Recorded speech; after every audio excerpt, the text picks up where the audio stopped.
I have studied the stories and secrets of millionaires, and I am convinced that it is a way of life that you need to construct before the money comes. So, here are four of the rituals I've adopted over the years that have served me in growing my business and living a life I love as a mom.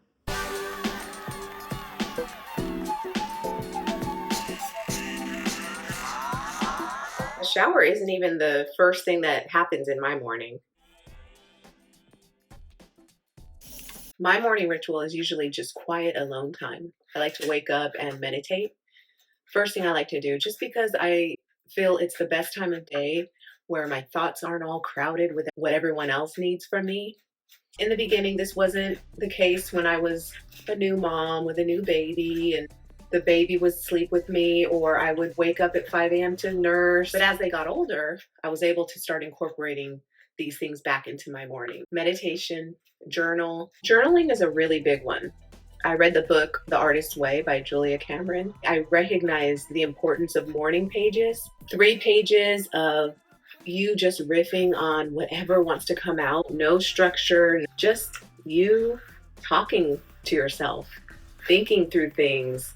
And the ideas that come from that are incredible. Always show me that I got this. I can do this. This life thing. And sometimes we just need that. We just need that reminder so that we're not going in the day nervous or scared or lacking faith. And I think it's a very spiritual thing. We're calling God to our attention. We're bringing him to mind. And we're saying, I can't do this alone. I'm going to surrender. Journaling is an act of surrender, just like prayer is. I think of it as a very spiritual practice because you really do let a lot of fears go as you journal. You're letting God, the universe, the divine, step in where you're not so sure, where you're not so confident yet, and remind you, send you signs, send you words of encouragement, words of wisdom for the road ahead. And so I very much like to journal. And I always end up feeling a lot better. That's what I include in the morning. But I'll journal any time of the day. Any time of the day I feel like I need to vent. I just want to feel like the million bucks that we are. I like tea in the mornings. I think it has a ritual to it. You heat the water, you pour it in, and I just think it's very cleansing, it's very settling, it's very grounding. And I'll even go outside and just sit outside and enjoy the morning. And that is a perfect slow morning for me. Another thing that I think is important to do is to take ownership for your life. Not blame people for your lot in life, but to take ownership of it and to know that you're responsible for it. Like for me, it's the humbling experiences like folding my kids' laundry and to know that I'm putting love and devotion into this process of folding their clothes every single week. As grueling as it sometimes feels like doing, it's like, oh, I just want somebody else to do this already.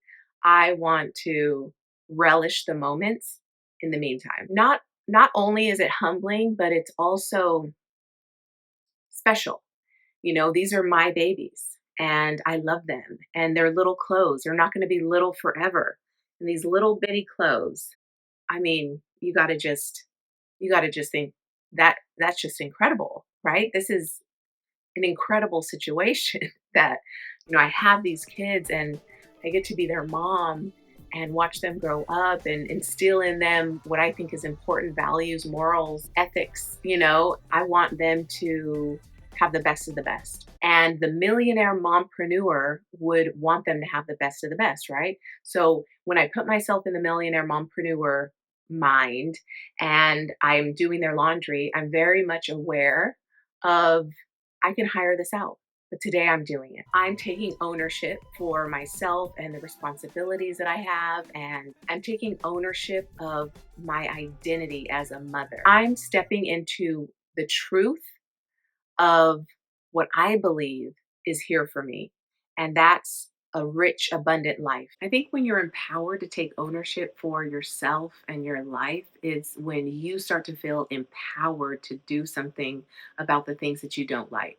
So you experience the contrast, what you like versus what you don't like, and you're able to make some changes and do the empowering thing, something that takes courage and fearlessness and clarity, right? To make that move and to know that I'm making the move into the unknown. What happens tomorrow is completely unknown to us. And so, how can we muster up the courage to face yet another day? And I think it's kind of like this juxtaposition between the courage to face another day, and also the excitement of another day, like a brand new day. This is a beautiful thing.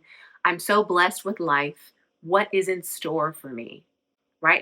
And it's the two things, right? It's taking ownership of both the ego human mind and the spirit mind, the divine within us all, the divine that connects us all.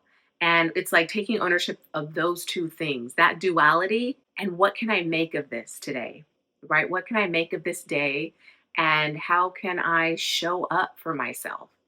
And in this millionaire mompreneur body, who and how and what am I going to be? I am stepping into that identity and taking ownership of what I want in life, right? As with me as the creator of what I want. I would think that the ritual involved with that is mindful living.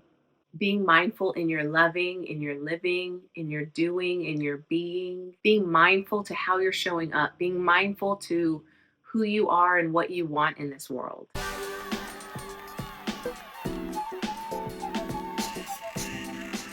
I think another really important aspect of adopting a millionaire mompreneur mindset is understanding the law of rhythm. The law of rhythm states that everything moves in cycles or patterns. There are cycles everywhere. We almost have to recognize what the cycle is teaching us. And I think that's important because the ritual of life, right? The seasons, moving from spring, summer, fall, winter, we need all those seasons. The earth, nature needs all those seasons.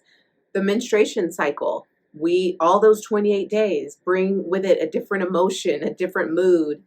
The moon brings different phases and raises and lowers the tides, and the weather. The rainfall replenishes the soil, and the sun lets everything grow.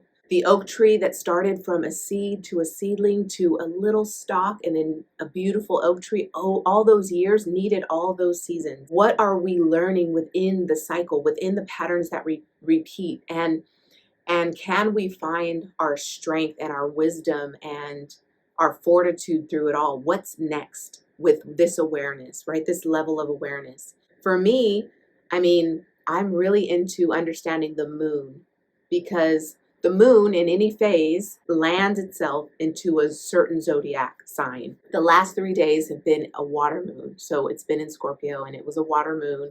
I was feeling a little bit more down, wanting to sleep, wanting to take it easy, not wanting to put all this stuff on my plate, and really just being with my family, being with the moment, being with heartier foods felt to me what I needed. It was a nourishing time, and we need that time too. It's frustrating for somebody who has big goals and big ambitions and you want to be productive every single day, but you need that rest. If we didn't have the contrast of day and night or rain and sunny days, if we didn't have the contrast, we wouldn't know to appreciate the beauty, that it's all important. There's this book called Orion in the Dark, and I was nervous of my boys watching it because they're not afraid of the dark, but they started getting afraid of the dark after this movie. And I was like, nope, we're not watching this movie. Well, my son really wanted to watch that movie, like really. So we made it part of like a reward. And so he did get to watch it. He got his reward to watch it. They were afraid of the dark a little bit after that. But the movie is really beautiful because it talks about how the dark hated the light and the light hated the dark. But when they realized that they needed each other so that the one can rest while the other's working and vice versa. And if it was dark all day, people would be sad or flowers wouldn't grow and it wouldn't be beautiful and colorful outside. And then if it was only sunny, things would dry up, right? There's no time for the water to settle in the soil. It keeps drying up. I mean, it's just so many things, so many things. I'm not even probably saying everything accurate to the movie. And it's also a book, but it was beautiful, right? The moral of the story is beautiful, that we need both. We need all the cycles. So the law of rhythm states that everything has its time and it might repeat. And every month you might have a really bad week, right? Or a PMS moment. And you're going to have that every single month. And so how do you prepare for it? How do you prepare for the water moons? For me, last night, I knew today was a fire moon. So I went to bed really early last night. I'm like, I'm not even going to push it. And then fire moon morning, I'm up and recharged, got my meditation done and my journaling done, my slow morning, my slow start to the day. But I felt really productive. I felt like more on fire for what the day has in store. Everything has its time. And I think when we make a ritual to appreciate the law of rhythm in our lives and in life in general, then we know nothing is permanent. This too shall pass. And it's okay. It's all good. Another big one is visioning. So I'm a big visualization person. I think it's such an important thing to do on a regular basis. Visualize you having what you want. Visualize you walking into the rooms that you want to be in, the people you want to be around, the home you want to live in. Visualize this, you having the success that you want. Because what does that do? That lets us experience ourselves in the environment we want to be in. Because if we can't see ourselves in that environment, we'll let fear keep us from living in that environment. We will think we're not worthy. We will think that we don't belong because we haven't seen it with our mind. When we see something with our mind, we can claim it. When we see it, we can have it. Bob Proctor said, if you can see it in the mind, you can hold it in the hand. As a man thinketh, right? I mean, what visualization does is removes the unknown. If you visualize, if you close your eyes and visualize yourself in the magazines that you want to be in, on the stages you want to speak on, having the TED Talk, having the book that you're writing reach the New York Times bestseller list, this is all stuff that you get to visualize and take ownership of. And when you do, you are setting the course for yourself to have that thing, because the body is responding when you're visualizing. You're closing your eyes and you're feeling it. You're walking in the room. Maybe you're even swinging your arms and you're feeling yourself there. When you do that, you are setting the precedence. You're setting the tone. You're sending out the intention.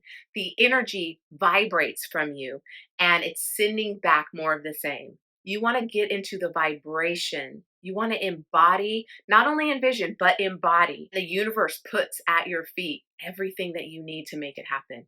Your path is made clear. You know what you want and you can have it. Just like in The Secret, they talked about feel your hands gripping the steering wheel of the car that you want.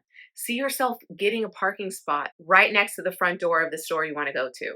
Picture it happening. So the universe starts to send out signals. Okay, she wants this.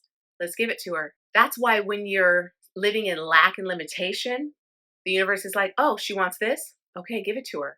More of the same, feeling that we're living in lack and limitation versus experiencing the thrill of having what we want. It's all part of manifestation. So I'll show you. This is my vision board. This was my vision board postpartum. So I had to see myself as a strong woman again. I had to remember that I was this and now I'm this. Now I'm a mom. Now I've got these responsibilities and I don't know where I stand. What does it all mean anymore?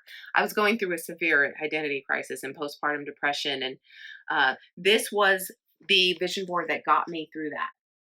I had strong women up there, women who are conquering the industries they're in. And I just think it's really, really important that we do this. This is one of the ways that we can start to visualize our success. Because when I see this, I'm immediately brought into that confidence. I'm immediately brought into visionary status. Right? They don't have anything that I don't have. Everything I see in them, confidence, beauty, passion, purpose I have within me. I can make my dreams happen just like they made their dreams happen. That's what you want. You want something visual. Now I have it on my phone, my vision board for the year, and I look at it every single day, and it inspires me, it thrills me, it just gets me so excited to have those things. And I will have those things because I'm embodying that as my truth. I know in the observed, natural, physical realm, maybe I don't have the car yet, or I don't have my millions in 1 year yet. That is what I know is mine, though. I'm taking it. It's mine to have. There's plenty to go around. You can have your $1 million year too. We can all have our $1 million year.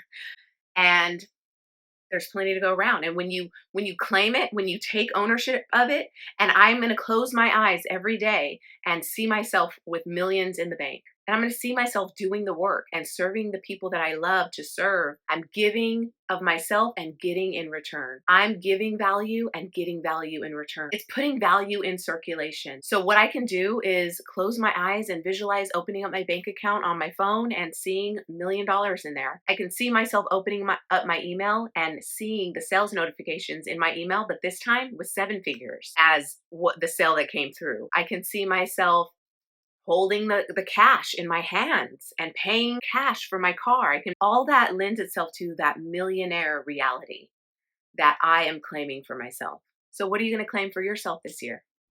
Okay, now it's your turn. Share with me your millionaire mompreneur rituals. Let's support each other in the comments. And if you liked this video and you gave it a thumbs up, you're going to love this one. And in the meantime, peace.